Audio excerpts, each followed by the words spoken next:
छात्रों नमस्कार। आज अपन बात करते हैं हिंदी साहित्य के इतिहास के आदिकालीन साहित्य परिस्थितियां एवं प्रवृत्तियां।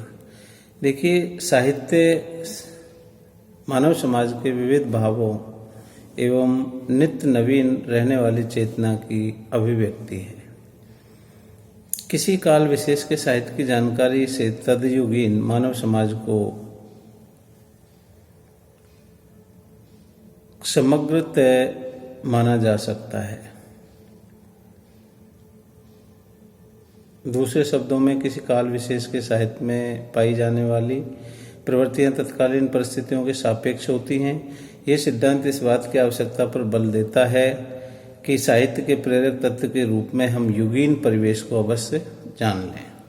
आदिकालीन साहित्य भी इसका अपवाद नहीं है।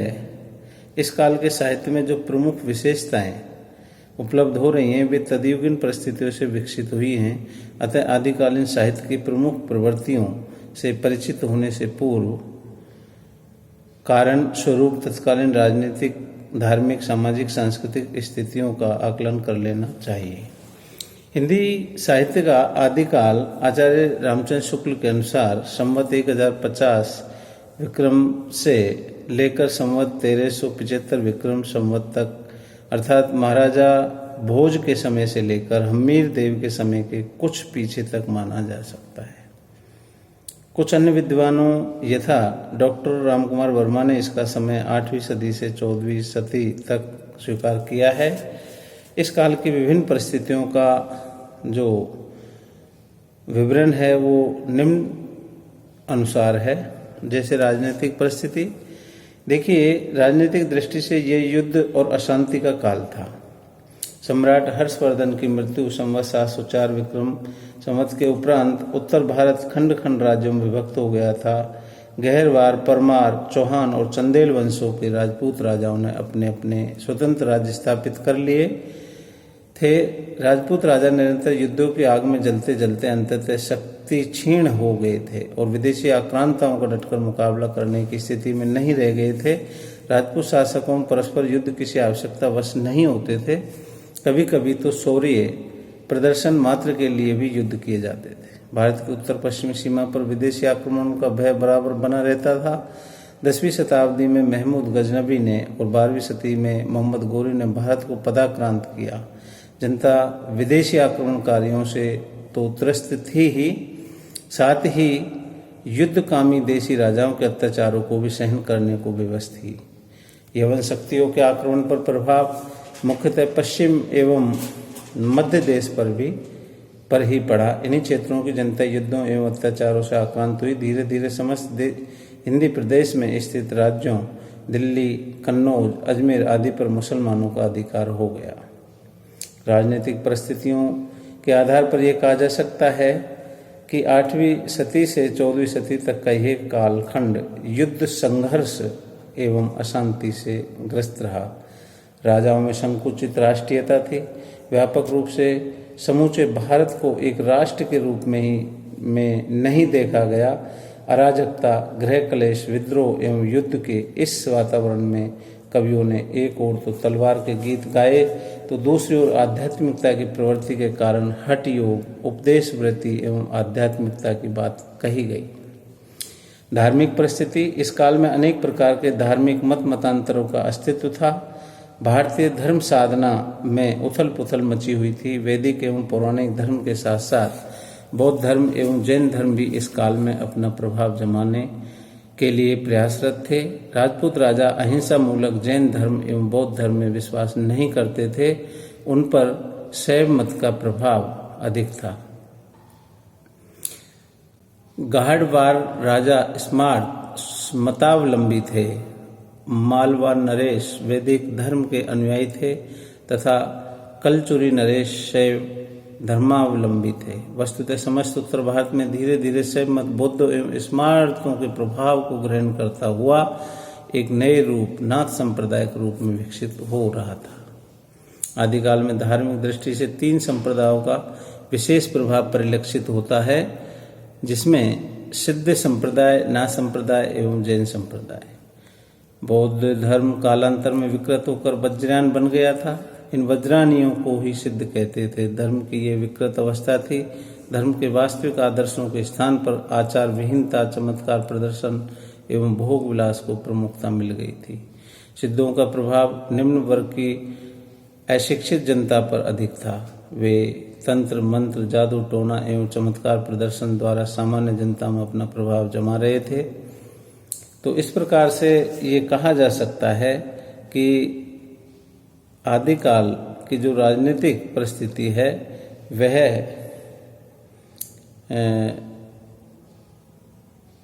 युद्ध, अशांति एवं संकुचित राष्ट्रीयता के प्रति इनका वो रहा। और धार्मिक जो परिस्थिति है उसमें विक्रम की 12वीं शताब्दी में बौद्ध सिद्धों की प्रतिक्रिया स्वरूप नाथ संप्रदाय का उदय हुआ। जीवन को अधिक से अधिक संयम और सदाचार के अनुशासन में रखकर परम सत्ता का साक्षात्कार घट हृदय के भीतर किया जा सकता था। नाथ पंथ के प्रवर्तक गोरखनाथ ने इसी का प्रचार प्रसार किया। नाथ पंथ में योग पर विशेष बल दिया गया, साथ ही वर्ण व्यवस्था का विरोध एवं बाह्य आडंबरों का खंडन किया गया। भारत के पश्चिमी प्रदेशों विशेषकर गुजरात में जैन मत का बहुत अधिक प्रचार था। जैन मुनि धार्मिक तत्वों का निरूपण अपभ्रंश भाषा में कर रहे थे। स्वयंभू, पुष्पदंत, हेमचंद, धनपाल जैसे अनेक कवियों ने अपनी रचनाएं जैन राजाओं के संरक्षण में लिखी। बौद्ध धर्म की प्रवृत्ति का प्रभाव जैन धर्म पर पड़ रहा था और यह भी अपने आदर्शों से दूर हट रहा था। बौद्ध और जैन धर्म में आई विकृति से वैदिक एवं पौराणिक धर्म में भी विकृति आ गई थी। वैष्णवों के 5 रात्र, शैवों के पाशुपत और शाक्यों के त्रिपुर सुंदरी संप्रदायों में बौद्ध धर्म की पूजा पद्धति एवं वामाचार का प्रभाव परिलक्षित हो रहा था। कुल मिलाकर ये कहा जा सकता है कि इस काल में विभिन्न धर्मों के मूल रूप लुप्त हो चले थे और उनमें विकृतियों का समावेश हो गया था। जनता के समक्ष अनेक धार्मिक राहें बनती जा रही थी। देशव्यापी एवं धार्मिक अशांति के समय इस्लाम धर्म भी भारत के द्वार खटखटा रहा था। यद्यपि भारत में मुसलमानों का आगमन हो चुका था, किंतु इसका धर्म अभी अपनी जड़ें नहीं जमा पाया था। इस धार्मिक परिस्थितियों के परिप्रेक्ष्य में ये कहना समीचीन है कि धार्मिक दृष्टि से आदिकाल का वातावरण अत्यंत दूषित था। जनता असंतोष, क्षोभ एवं भय से ग्रस्त थी। आदिकालीन साहित्य में इसी मानसिकता के अनुरूप खंडन, मंडन, हठ योग, वीरता एवं श्रृंगार परक रचनाओं को देखा जा सकता था। सामाजिक परिस्थिति, राजनीतिक एवं धार्मिक परिस्थितियों के कारण समाज में विशृंखला आ गई थी। जनता शासन तथा धर्म दोनों ओर से निराश्रित होती जा रही थी। सामान्य जनता अशिक्षित थी जो साधु सन्यासियों के शापों और वरदानों की ओर दृष्टि लगाए रहती थी। पूजा पाठ, तंत्र मंत्र और जप तप करके लोग दुर्भिक्ष, महामारी एवं युद्ध के संकटों को टालना चाहते थे। ब्राह्मणों के प्रति पूज्य भाव में कमी आ गई थी तथा वर्ण व्यवस्था के प्रति लोगों का सम्मान नहीं रह गया था। निम्न समझे जाने वाली जातियों में से अनेक सिद्ध हो जाते थे जो वेद विरोधी थे। समाज में क्षत्रियों का प्राधान्य था। राजपूतों में शौर्य तो था, परंतु वे इसका उपयोग पारस्परिक प्रतिस्पर्धा एवं संघर्ष में ही करते थे। वे वंश गौरव एवं अभिमान को लेकर गृह कलह में ही उलझे रहते थे। समाज में स्त्रियों के प्रति पूज्य भाव नहीं था, वे मात्र भोग्य बनकर रह गई थी। सती प्रथा इस काल का एक भयंकर कोड़ था। तत्कालीन भारत में स्वयंवर प्रथा भी थी जो प्राय युद्ध का कारण बन जाती थी। सुंदर राजकुमारियों से बलपूर्वक विवाह करने के लिए राजपूतों में युद्ध छिड़ जाना एक सामान्य बात हो गई थी। राजा और सामंत अंतर्मुखी रंगरेलियों में व्यस्त रहते थे। जीवन यापन के साधन दुर्लभ थे तथा निर्धनता, युद्ध, अशांति के कारण जनता सदैव आतंकित रहती थी। तत्कालीन रासो साहित्य काव्यों में समाज की इस हास्योन्मुखी स्थिति का पूरा चित्रण उपलब्ध होता है। देखिए, इसके पश्चात साहित्यिक परिस्थिति। आदिकाल में साहित्य रचना की 3 धाराएं बह रही थी। एक ओर तो परंपरागत संस्कृत साहित्य की रचना हो रही थी, तो दूसरी ओर प्राकृत अपभ्रंश भाषा में प्रभुत साहित्य का सृजन जैन कवियों के द्वारा किया जा रहा था। तीसरी धारा हिंदी में लिखे जाने वाले साहित्य की थी। इस काल में संस्कृत साहित्य के अंतर्गत पुराणों एवं स्मृतियों पर टीकाएं लिखी गईं तथा ज्योतिष एवं काव्यशास्त्र पर अनेक मौलिक ग्रंथों की रचना की गई। 9वीं से 11वीं सदी तक कन्नौज एवं संस्कृत कश्मीर संस्कृत साहित्य के केंद्र रहे। आनंदवर्धन, मम्मट, भोज, क्षेमेंद्र, कुंतक, राजशेखर, विश्वनाथ, भवभूति एवं श्रीहर्ष जैसी प्रतिभाएं इसी युग की देन है। इस काल में अपभ्रंश प्रमुखतः धर्म की भाषा बन गई थी। जैन कवियों ने गुजरात में रहकर अनेक पुराणों को अपभ्रंश में नए रूपों में प्रस्तुत किया। स्वयंभू, पुष्पदंत, धनपाल, हेमचंद्र जैसे जैन कवियों ने जो साहित्य प्रस्तुत किया वह अपनी मौलिकता एवं साहित्यिकता के कारण उच्च कोटि का बन पड़ा। देश भाषा हिंदी में ही जनता की मानसिक एवं भावात्मक दशाओं की अभिव्यक्ति एक वर्ग कर रहा था, जिसे भाटिया चारण कवि कहा जाता है या कहा गया। चारण कवियों की सामयिक आवश्यकता पर बल देते हुए आचार्य रामचंद्र शुक्ल ने लिखा है कि उस समय तो जो भाट या चारण किसी राजा के पराक्रम, विजय, शत्रु कन्याहरण का अत्युक्ति पूर्ण आलाप करता या रण क्षेत्रों में जाकर वीरों के हृदय में उत्साह की उमंगे भरा करता था, वही सम्मान पाता था। निरंतर युद्ध के लिए प्रोत्साहित करने वाले एक वर्ग की आवश्यकता थी। चारण इसी श्रेणी के कवि थे। जिस प्रकार यूरोप में वीर गाथाओं का विषय युद्ध और प्रेम रहा है, उसी प्रकार इन रचनाओं में भी वीर एवं श्रृंगार रसों की प्रधानता रही है। हिंदी भाषा में रचित इन काव्य ग्रंथों में एक ओर तो अपने आश्रयदाताओं की अतिशयोक्तिपूर्ण प्रशंसा की गई है, तो दूसरी ओर उनके युद्धोन्माद को व्यक्त करने वाली घटनाओं की योजना भी की गई है।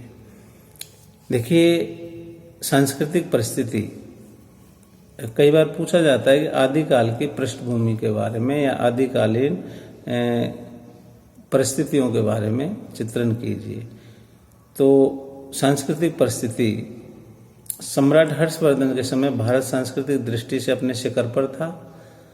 हिंदू धर्म एवं संस्कृति राष्ट्रव्यापी एकता का आधार था, किंतु कालांतर में मुस्लिम आक्रमणकारियों के आगमन से भारत सने सने मुस्लिम संस्कृति से भी प्रभावित होता गया। इस काल में मुस्लिम आक्रमणकारियों ने अपने संकीर्ण दृष्टिकोण एवं धर्मांधता की भावना से प्रेरित होकर भारतीय संस्कृति के मूल केंद्रों, मंदिरों, मठों एवं विद्यालयों को नष्ट करने का पूरा प्रयास किया।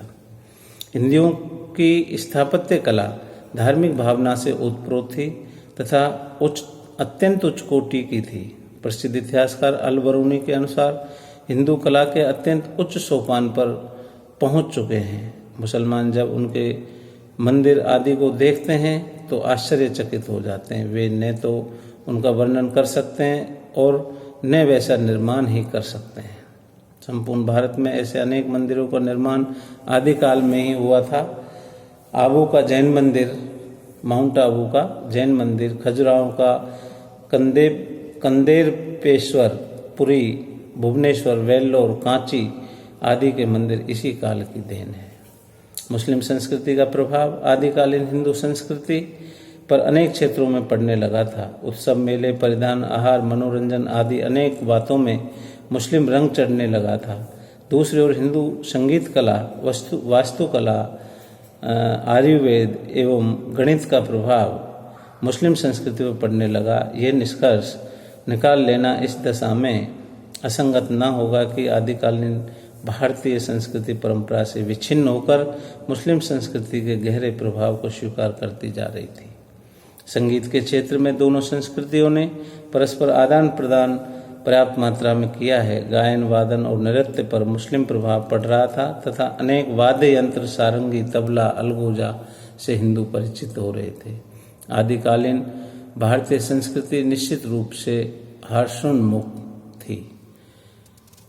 देखिए, अभी अपन ने जो चर्चा की है कि आदिकालीन साहित्य की पृष्ठभूमि या आदिकालीन साहित्य की परिस्थितियाँ, देखिए जिसमें सर्वप्रथम राजनीतिक परिस्थिति को अपन लेंगे, दूसरे धार्मिक परिस्थिति को, तीसरे नंबर पर सामाजिक परिस्थिति और चतुर्थ नंबर पर साहित्यिक परिस्थिति और पंचम पर सांस्कृतिक परिस्थिति।